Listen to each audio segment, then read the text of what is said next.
শ্রী শ্রী রামকৃষ্ণ কথামৃত। ঈশ্বর লাভের উপায় ও ব্যাকুলতা। মহিমাচরণ ঠাকুরকে বলছেন, কি কর্মের দ্বারা তাকে পাওয়া যেতে পারে? ঠাকুর শ্রীরামকৃষ্ণ বললেন, এই কর্মের দ্বারা তাকে পাওয়া যাবে, আর এ কর্মের দ্বারা তাকে পাওয়া যাবে না তা নয়, তার কৃপার উপর নির্ভর। তবে ব্যাকুল হয়ে কিছু কর্ম করে যেতে হয়। ব্যাকুলতা থাকলে তার কৃপা হয়। একটা সুযোগ হওয়া চাই। সাধুসঙ্গ, বিবেক, সদ্গুরু লাভ। হয়তো একজন বড় ভাই সংসারে ভার নিলে, হয়তো স্ত্রীটি বিদ্যাশক্তি, বড় ধার্মিক, কি বিবাহ আদপেই হলো না, সংসারে বদ্ধ হতে হলো না, এসব যোগাযোগ হলে হয়ে যায়। সন্ন্যাস ও গৃহস্থ আশ্রম, ঈশ্বর লাভ ও ত্যাগ কি? সন্ন্যাসী কে? ঠাকুর শ্রী রামকৃষ্ণ বলছেন, মন থেকে সব ত্যাগ না হলে ঈশ্বর লাভ হয় না। সাধু সঞ্চয় করতে পারে না। সঞ্চয় না করে পঞ্ছি আর দরবেশ। পাখি আর সাধু সঞ্চয় করে না। এখানকার ভাব, হাতে মাটি দেওয়ার জন্য মাটি নিয়ে যেতে পারি না। বেটুয়াটা করে পান আনবার জো নাই। হৃদে যখন বড় যন্ত্রণা দিচ্ছে, তখন এখান থেকে কাশি চলে যাব মতলব হলো। ভাবলুম কাপড় লব, কিন্তু টাকা কেমন করে লব? আর কাশি যাওয়া হলো না। মহিমের প্রতি ঠাকুর বলছেন, তোমরা সংসারী, তোমরা এও রাখো ওও রাখো, সংসারও রাখো, ধর্মও রাখো। মহিমা বলছে, এ ও কি আর থাকে?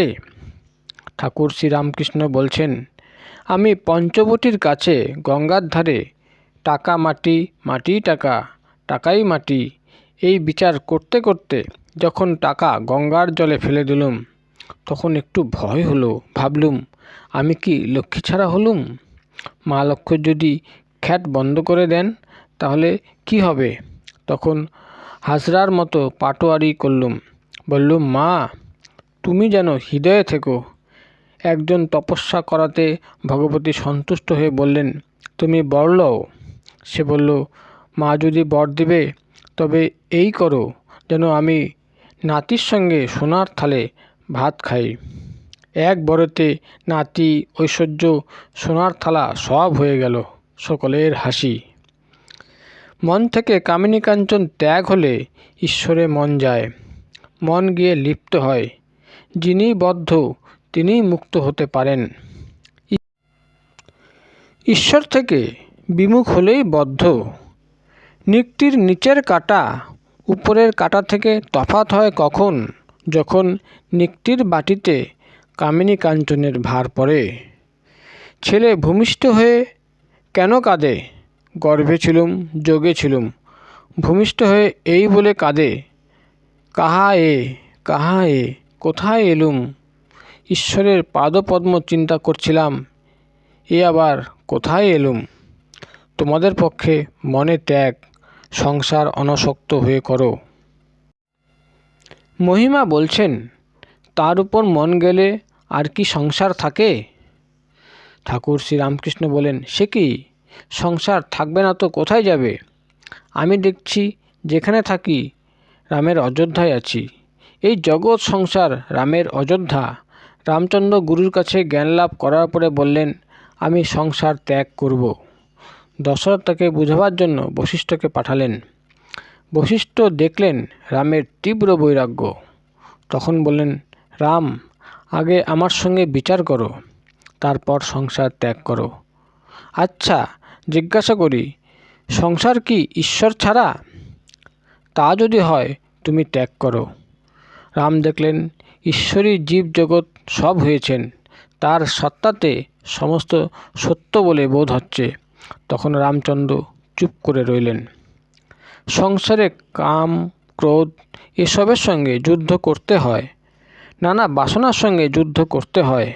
আসক্তির সঙ্গে যুদ্ধ করতে হয়। যুদ্ধ কেল্লা থেকে হলেই সুবিধা, গৃহ থেকেই যুদ্ধ ভালো। খাওয়া মেলে, ধর্মপত্নী অনেক রকম সাহায্য করে, কলিতে অন্নগত প্রাণ, অন্যের জন্য 7 জায়গায় ঘোরার চেয়ে 1 জায়গায় ভালো। গৃহ কেল্লার ভিতর থেকে যেন যুদ্ধ করা। সংসারে আত্মসমর্পণ রামের ইচ্ছা। সংসারে রেখেছেন তা কি করবে? সমস্ত তাকে সমর্পণ করো, তাকে আত্মসমর্পণ করো, তাহলে আর কোনো গোল থাকবে না। তখন দেখবে তিনি সব করছেন, সবই রামের ইচ্ছা। একজন ভক্ত ঠাকুরকে বলল, রামের ইচ্ছা গল্পটি কি? ঠাকুর শ্রী রামকৃষ্ণ বললেন, কোনো এক গ্রামে একটি তাঁতি থাকে, বড় ধার্মিক, সকলেই তাকে বিশ্বাস করে আর ভালোবাসে। তাঁতি হাটে কাপড় বিক্রি করে।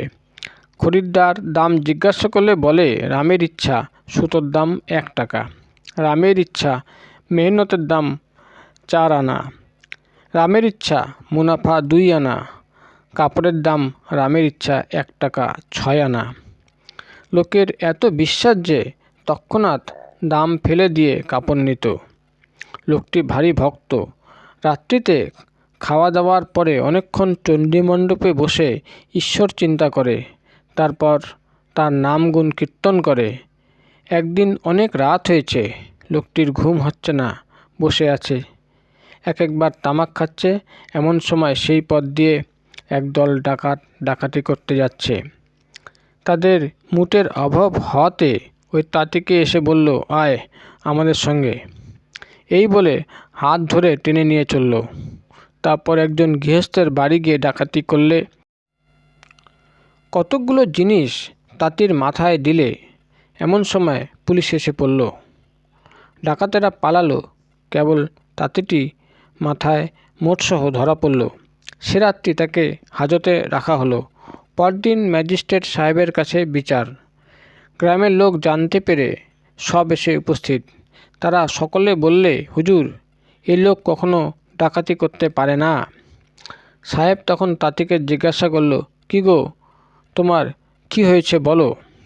তাঁতি বলল, হুজুর, রামের ইচ্ছা আমি রাত্রিতে ভাত খেলুম, তারপর রামের ইচ্ছা আমি চণ্ডী মণ্ডপে বসে আছি।